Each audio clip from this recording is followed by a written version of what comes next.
Good morning বন্ধুরা। আজকে কি পয়লা বৈশাখ, আজকে তোমাদের ছোলার ডাল করে দেখাচ্ছি। একটা সিটি দিয়ে ছোলার ডালটা সেদ্ধ করে নিয়েছি। খুব সিম্পল রেসিপি, আমি আমার মতো করে রান্নাটা করছি।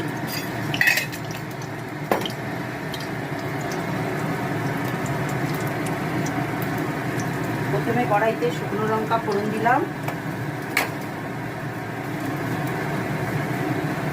তারপর জিরে ফোড়ন দিলাম, তারপর তেজপাতা দিলাম,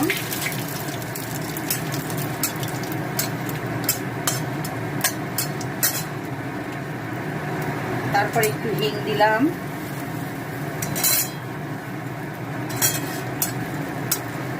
আর আদাটা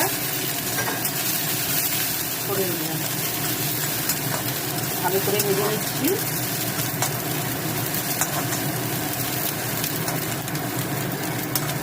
তোমরা ভালো থেকো, সুস্থ থেকো বন্ধুরা। আমরা ভালোই আছি। এবার দেখো সব ভাজা হয়ে গেছে, আদা জিরে সব যেটা দিয়েছিলাম। এবার ছোলার ডালটা এর মধ্যে দিয়ে দিচ্ছি।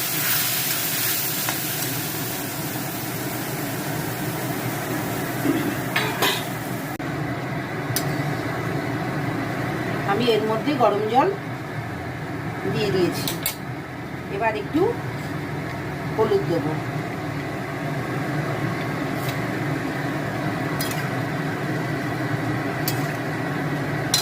একটু নুন দিয়ে সেদ্ধ করে নিয়েছিলাম, আর একটু নুন দিচ্ছি। তোমরা তোমাদের পরিমাণ মতো নুন মিষ্টি সব কিছু দিয়ে নেবে। এবার কাঁচা লঙ্কা নামানোর আগে কাঁচা লঙ্কা দিলাম, আর একটু আখের গুড় দিলাম। ছোলার ডাল তো একটু মিষ্টি মিষ্টি ভালো লাগে।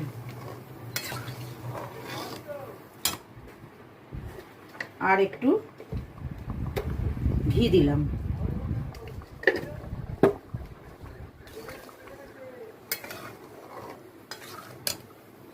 দেখো বন্ধুরা, আমার ছোলার ডালের রেসিপি হয়ে গেছে।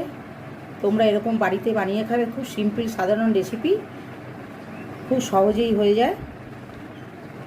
তোমরা ভালো থেকো, সুস্থ থেকো। শুভ পয়লা বৈশাখ। তোমরা ভালো থেকো বন্ধুরা। পারলে একটু লাইক শেয়ার কমেন্ট করো, সাবস্ক্রাইব করে দিও। টাটা বন্ধুরা। বন্ধুরা, শুভ নববর্ষের সকালের লুচির সাথে ছোলার ডালের রেসিপি তোমাদের ভালো লাগলে কমেন্টস করো।